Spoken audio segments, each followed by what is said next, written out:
We will now take this problem from 3-dimensional geometry, which is taken from JEE Advanced 2020 paper 1, and in this question they have given us two lines L1 and L2 whose equation is L1 is x minus 1 upon 1 equal to y minus 1 upon minus 1 equal to z minus 1 upon 3, and the line L2 is x minus 1 upon minus 3 equal to y upon minus 1 equal to z minus 1 upon 1. Now they have given us one more line L whose equation is given in terms of alpha, gamma, L and M, and the equation of this line is x minus alpha upon L is equal to y minus 1 upon M is equal to z minus gamma upon minus 2. Now about this line L, what all information they have given us, that this line L lies in the same plane which is contained by L1 and L2. The second thing what they are saying is that this line L is passing through the point of intersection of L1 line and the L2 line.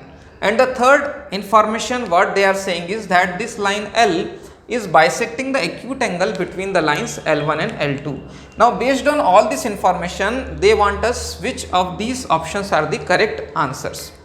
So all the four options contain some relation between alpha, gamma, L and M which are there in the line L. So how should we start this particular question? So here first we will find out the equation of the line L. First, once we get the equation of line L, automatically we can verify which of these four relations are correct. Now how to get the equations of the line L?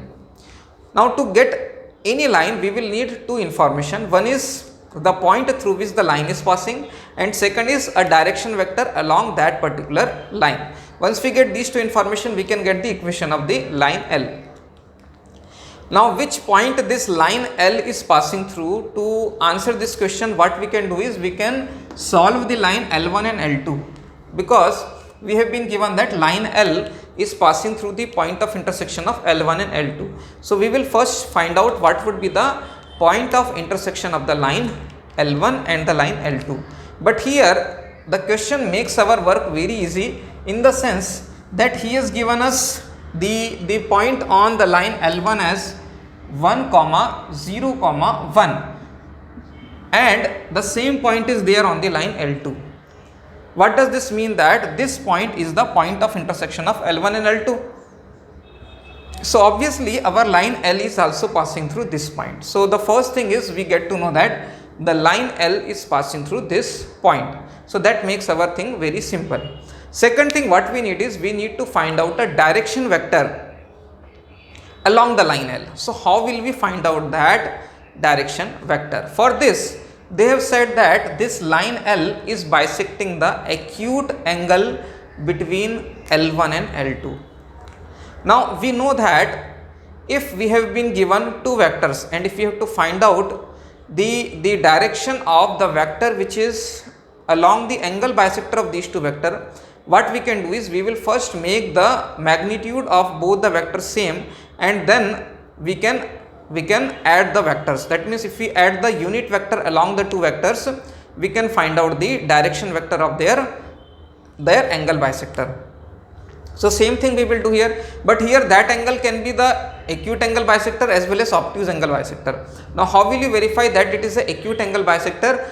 We will first find out the angle between the direction vectors of L1 and L2. So what is the direction vector of L1? I will denote it by vector D1. So direction vector along L1 is I cap minus j cap plus 3k cap. This is the direction vector along the line L1. And what is the direction vector along the line L2? The direction vector is minus 3i cap minus j cap plus k cap.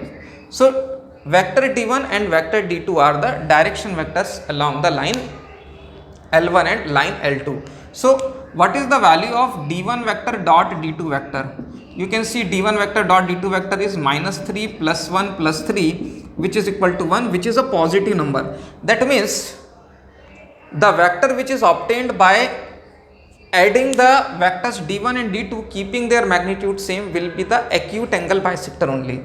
So what I will do is I will first make their magnitude same. How will I make the magnitude same? Is by making them as unit vectors. okay. Or here if you see, the magnitude of D1 is 1 plus 1 plus 9, that is root 11, and magnitude of D2 vector is also 9 plus 1 plus 1, which is root 11. So both the vectors are having the same magnitude, so I need not to make them unit vector. I will simply calculate vector D1 plus vector D2, which will be the direction vector along the line L. So here vector D1 plus vector D2 becomes minus 2 I cap minus 2 j cap plus 4 k cap. So this becomes the direction along the vector D1 plus D2, which is same as your direction vector of the required line L. So now we can find out the equation of the line L, which is x minus 1, because from this point we can say, and the direction will be from this vector, which is minus of 2, should be equal to y minus 0 divided by, here it is minus 2, which is equal to z minus 1 divided by, from here I get 4. So this would be the required equation of the line L. Here if I compare this equation with the given equation of the line L, here in the denominator there is minus 2. That means if I multiply all three of them by minus of 2, I will get 4 upon minus 2 equal to minus 2. So if I divide minus 2 divided by minus 2, I will get 1. Minus 2 divided by minus 2, here also 1, here also it will be plus 1, and 4 divided by minus 2 is equal to minus 2. That means now this line has denominators have come in the same form what is given in the equation of the line. So z minus gamma denominator is minus 2.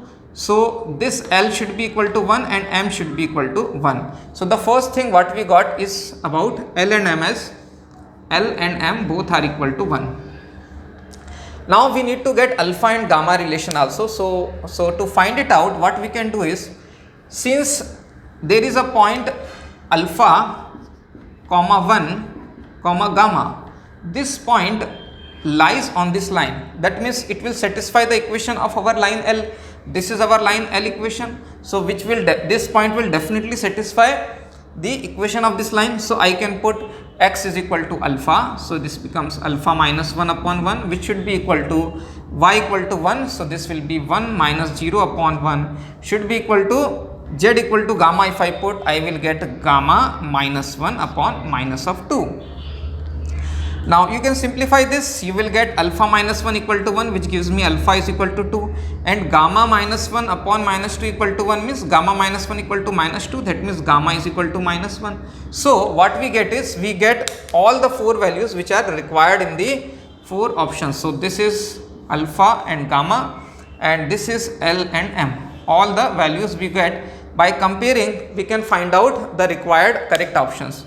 The first option says alpha minus gamma equal to 3. So if you write alpha is equal to 2, gamma equal to minus 1, so 2 minus minus 1 is equal to 3. So the first option will definitely be the right answer. Secondly, he is saying that L plus M equal to 2. Obviously it will be true because L and M both are equal to 1. So L plus M will be equal to 2. So third and fourth are obviously the wrong answers, because the third option says alpha minus gamma is equal to 1, but we have already seen that it is equal to 3. So third will be the wrong option. And similarly, he is saying L plus M equal to 0, but we have already identified that L plus M is equal to 2. So fourth option is also wrong. So the only 2 correct options are A and B. So A and B will be the right answers to this question.